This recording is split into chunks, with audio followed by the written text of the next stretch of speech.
What's up mga bay? Kung nakita nyo yung title na 12 Things Not to Do in Japan, yun yung susubukan nating tatalakayin ngayon. Kung totoo nga ba o hindi. At isi-share ko rin yung personal experience ko about sa mga video na makikita natin ngayon. Kasi sa tingin ko, nakakatulong tong video na to para sa mga trainee na papasok pa lang dito sa Japan. Hajimemashou. I recommend panoorin nyo talaga tong video na to kasi talagang makakatulong talaga to, lalo na sa mga trainee na papasok na dito sa Japan, para hindi kayo matulad sa amin na naka-experience talaga nito na talagang nasuway namin tong mga bawal pala talagang gawin. Let's start. Number 1.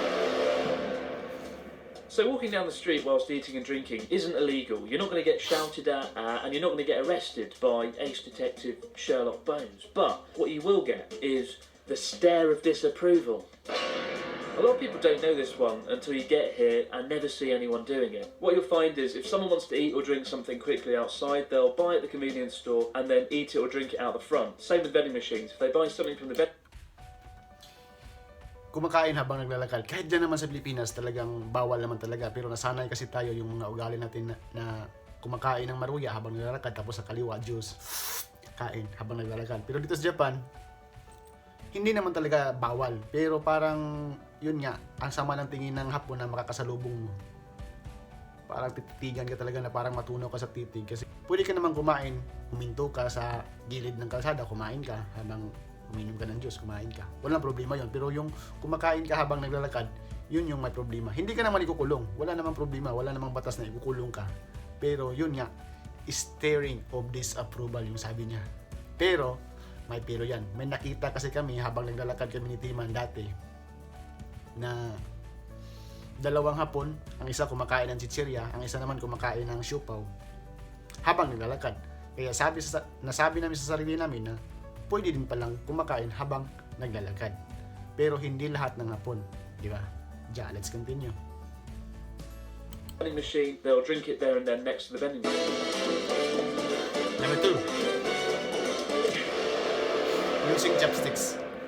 3 things to point out here. Number 1, never put your chopsticks upright into the rice, as this is part of a ritual conducted at funerals when offering rice to the spirits of the deceased. Similarly, number 2, never pass things from chopstick to chopstick, because again, this is done during funerals to pass the bones of cremated relatives. So that kind of imagery doesn't go down well over dinner, as you'd expect. Probably best not to conjure up imagery surrounding death. Nakita nyo naman yung video na ipinakita niya.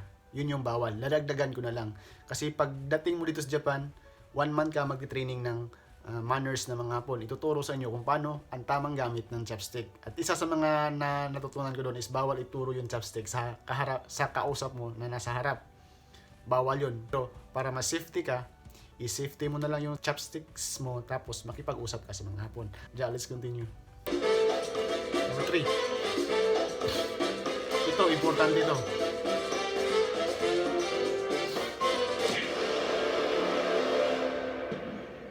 Probably the greatest thing about Japan ever, and the reason that I eat out several times a week, just because I save 20% automatically. In Japan, it's believed that customer service should always be exceptional, with staff giving 120% every time. 120%? 110%, 120% would be ridiculous. But it's not necessarily rude to tip someone, it just creates this awkward situation where the worker, the staff would feel like you're assessing their performance and they could potentially... Stop. So yun, yung tips. Diyan kasi sa Pilipinas, nasanay tayo na bawat galaw natin magbibigay tayo ng tips. Kahit ako, nabubuhay ako sa tips diyan sa Pilipinas kasi sa pagiging mekaniko ko, mas malaki pa yung natatanggap ko na tips araw-araw kaysa doon sa sahod ko. Kaya ginaganahan akong magtrabaho. Pero dito sa Japan, wag mong subukang gawin yan kasi mapapahiya ka lang kasi ibabalik sa inyo yung ibibigay mo ng tips. At sa mga mekaniko dyan na papasok dito sa Japan, wag na kayong umasa na magbibigay yung mga customer natin na Hapon ng mga tips. Let's continue.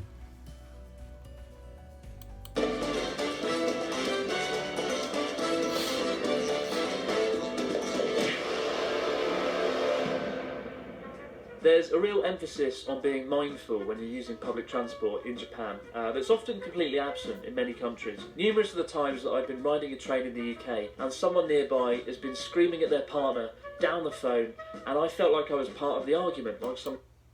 Tama. Sa mga train talaga, train station dito, may nakalagay talaga na i-shut off yung mga phone. Pero may mga iba talagang Hapon na gumagamit naman ng mga phone through messages lang. Dito kasi sa Japan, napaka-importante kasi yung katahimikan. Pagpapasok ka sa bus, talaga ang tahimik. Pwede ka naman gumamit ng cellphone, wala namang problema. Ang problema lang, nakakahiya kasi ang lahat ng atensyon ng mga tao is nasa sa inyo. Diba? Pero para mas safe ka, hindi ka mapahiya, hindi ka titingnan ng mga Hapon, huwag mo na lang sagutin yung tawag. I-message mo na lang. O di kaya bumaba ka sa bus, tapos sagutin mo tawag. Ja, let's continue. Kind of unpleasant 4D. Importante ito, napaka-importante ito.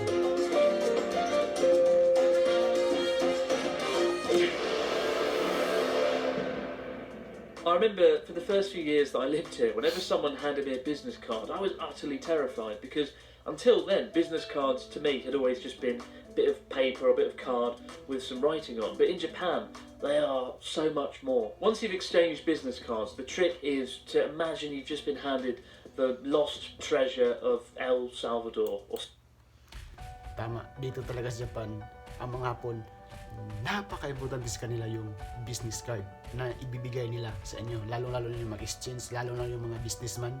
Tulad nito. Ine. Pagbibigyan ganito ng mga Hapon, wag mo talagang direct lang ipasok sa bulsa mo, sa puwit mo, sa wallet mo. Hawakan mo hanggat mawala siya sa paningin mo. Hanggat nandyan pa siya sa harap mo, wag mo talaga itago tong business card nila kasi napaka-importante nito. Mas importante pa ito sa asawa nila.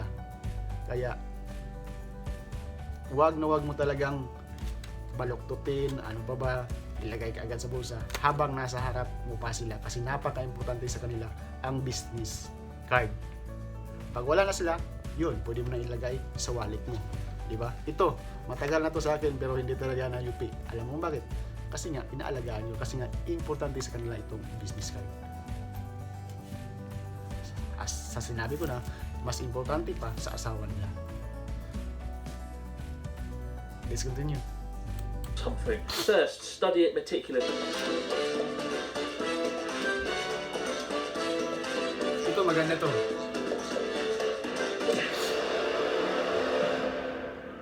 If you've got a runny nose, standard procedure here is just to keep sniffing, or just to find a toilet or a broom cupboard to hide in. Blowing noses in public is pretty rude. Interestingly though, handkerchiefs are pretty popular here. Not in the way you would think though. People use them to wipe sweat off in the hot summer weather, or even more commonly to... Yun nga, bawal. Ano bang tawag doon? Bawal mag-blow ng mga sipon sa maraming tao. Kahit yan naman sa Pilipinas, nakakahiya naman talaga. Pero, may pero lang naman. Na-experience ko kasi yung ganito na sabay kaming kumakain sa isang hapag during tanghalian. Pero may isang hapon talaga na palagi talaga niyang ginagawa to habang kumakain kami. Yung mag-blow ng sipon sa harap namin habang kumakain. Tinitingnan ko yung mga kasama ko, wala namang pakialam. Kasi siguro sa isip ko, parang normal sa kanila yun na mag-blow ng sipon sa hapagkainan. Pero sa dyan sa Pilipinas, kung nasa Pilipinas lang yung ginawa niya, talagang sasampalin ko yung hapon na yun kasi nga kabastusan yun. Kabastusan yun sa ating mga Pinoy yung mag-blow ka ng sipon sa harap ng hapagkainan. Pero dito sa kanila, pwede. Pero isang hapon lang naman ang gumagawa ng palagi. Palagi niya talagang ginagawa yun habang kumakain kami. Kaya ngayon, nasanay na rin ako sa tagal. Isang taon na siguro kami nagkasabayang kumakain. Nasanay na rin ako. Para na rin akong naghigop ng naghigop ng noodles. Pero para mas safe tayo, wag natin gawin yun para, siyempre, maganda naman yung imahe natin sa harap ng mga hapon, di ba? Dayo tayo eh. Ito, importante ito. Physical contact in Japan isn't really a thing. You'll bow a lot, you'll nod enthusiastically daily, but occasionally you might shake hands with someone if they're good. Yung shake hands, wala talaga sa ugali nila na mag-shake hands kapag nag-meet yung isang tao. Magbabaw talaga. Pero, pero yan. Pag hapon to hapon, hindi talaga sila nag-shake hands. Pero pag hapon at foreigner, kasi alam ng mga hapon na yung foreigner is nag-shake hands. Kaya yun, iabot nila, sila yung mauna, iabot nila yung kamay nila para i-shake hands ka. Pero kapag hindi nila iabot yung kamay nila, ibig sabihin, hindi sila nag-shake hands, is magbabaw talaga kayo sa harap. Mauna man sila o mauna ka man. Dito sila mong idis, kung sinong mauna sa inyo magbaw, okay lang. Dito lang dyan sa Pilipinas, na yung mga lalo-lalo na pag papasok ka sa park, tapos February 14, ang dami mong makikita yung mga magkasintahan na naghahalikan dyan sa park, nasa public. Dito sa Japan, walang ganun, pre. Makaluma dito, pre, makaluma. Gagawin nila yun in private place lang, yung maghahalikan kahit syuta mo, kahit asawa mo. I think that it should definitely be this. Importante rin to, pre. If you're the sort of person who feels the need to have a debate or an argument about things or throw your opinions out there constantly, people will find you obnoxious and dislikable and probably just avoid you. Embedded heavily within the culture. Siguro sa Tagalog to, parang ano to eh, yung wag kang mayabang. Yun yung siguro ibig sabihin nito eh. Hindi ko lang yung be over opinionated, parang mas gusto mo na mas malamang yung opinion mo kaysa sa kanila. Dito sa Japan kasi, yung mga Hapon dito is napaka-humble. Ayaw nila na masaktan ka sa sinabi nila. Kasi kapag ginawa nila yon, parang yun pa mag-trigger na mag-away kayong dalawa. Kaya ayaw ng mga Hapon na makikipag-away. Wala sa ugali nila talaga yung makikipag-away sa kapwa-tao. Napaka-humble ng mga Hapon pre. Kaya tayo, pag nandito na tayo sa Japan, mayabang pagdating mo dito sa Japan, magpakumbaba ka palagi. Kasi ganun din ng mga Hapon sa inyo. Talagang nagpapakumbaba sila. Para maganda yung imahe ng mga Pinoy. Yeah, let's continue. Ito, importante ito, na-experience ko to. Yeah, I couldn't be bothered to film that one. Everyone seems to know this one already anyway. When visiting someone's house or entering a public building like a school or going to a hot spring, you take off your shoes and switch to slippers before you go in. The easiest way of knowing if you have to change your shoes is there'll be a change in elevation in the floor. So when you go in, there'll be a little stair and that... Pause. Na-experience ko to, pre. Nung unang dating talaga namin dito sa Kaisa, yung hinatid na kami dito sa apartment namin, is talagang hindi ko talaga alam na huhubarin pala yung sapatos bago ka pumasok dito sa loob. Ako, siguro 2 step lang yung nagawa ko pagpasok ko. 2 step pataas. Talagang sinigawan ako ng Hapon. Aran, honto ni Damides. Hindi ko kasi alam kasi wala akong naalala na itinuro sa amin yung ganung yung manners pala dito sa Japan na kailangan hubarin mo yung sapatos. O itinuro pero nakalimutan ko lang. Hindi ko talaga naalala. Kaya yun, nasigawan ako. Hindi naman ako minagalitan pero nasigawan. Pero parang gano'n na rin yun. Parang napagalitan na rin ako doon. Pero okay lang sa akin, tinawanan ko lang, sumimasen. Hindi ko kasi alam. Yun yung advantage natin mga Pinoy. Kasi kapag nagkagawa ka ng mali dito sa Japan, sabihin mo lang na, sumimasen, hindi ko alam. Papatawarin ka na. Di ba? Huwag mo lang ulit-ulitin. Example, nahuli ka ng pulis, nagbibisikleta ka, tapos walang ilaw yung bisikleta mo. Sabihin mo lang na, sumimasen, hindi ko alam. Papatawarin ka naman ng pulis. Kasi nga, foreigner tayo dito. Diba? Alam nila na hindi natin alam na ang mga rules and regulation nila dito sa Japan. Diba? Kahit alam natin, sabihin mo lang na hindi mo alam para papatawarin ka. Diba? Yeah, let's continue. When you know. This is the one thing...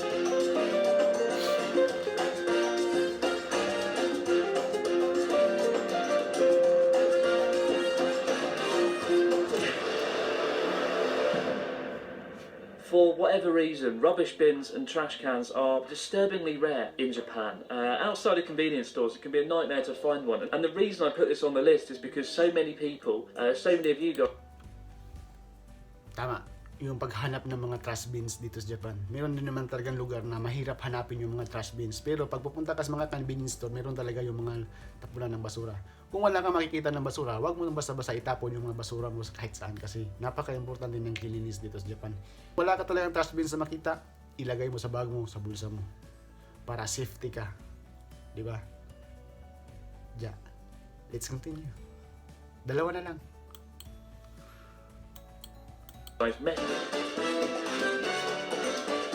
Ito napaka-importante nito.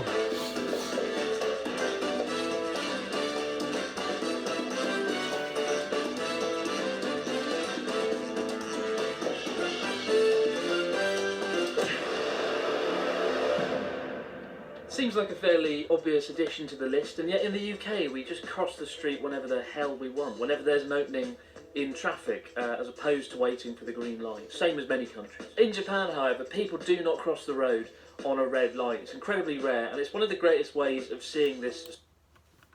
Yun. Kapag red lights talaga, wag na wag ka talagang tumawid. Wag mong gayahin din sa Pilipinas na kahit red lights, pwede mong takbuhin. Tapos ikaw pa yung matapang, tinututuroy mo. Hoy! Yung ginaganyan mo pa yung driver. Siyempre, yung driver matakot sa'yo. Kahit red lights ha. Yan katapang yung mga Pinoy kapag tumatawid dyan sa. Pero dito sa Japan, kapag red lights, wag na wag ka talagang tumawid kasi yung mga sasakyan hindi talaga hinto. Talagang sana yung iba magkapag-brake pero yung iba talaga hindi kasi yung kasdalasan sa mga sasakyan dito palaging nagmamadali. Swerte mo kung hindi ka matamaan. May nakikita kang tumawid, isipin mo na lang hindi hapon yan. Di ba? Huwag na wag ka talagang tumawid during red lights kasi once masagasaan ka, hindi yan covered ng insurance natin dito sa Japan. Sayang lang ang buhay mo. Mas maganda kasing sumunod sa mga rules and regulations dito sa Japan para safety ka na makapagtrabaho at mamumuhay dito sa Japan, di ba? Kaya, let's continue. Last na to. Naiinip ka na ba? Ako rin. Sense of order and obedience to the law that exists. As I said earlier in this video, there aren't going to be any real consequences to not following any of these things, apart from maybe the footwear one. That's quite scary. You don't want to get dragged off by another woman. The reason I say don't worry too much is because I find a lot of people come here and they're very nervous and very anxious about following the etiquette. So yun, yung number 12 niya parang sinabi na lang niya na may excuses kapag hindi mo natupad yung manners na dapat nating huwag gawin dito sa Japan. Hindi ka naman ikukulong. Sa lahat ng sinabi niya, hindi ka naman ikukulong. Pero yun nga, steering of disapproval. Ganito ba yun? Steering of disapproval.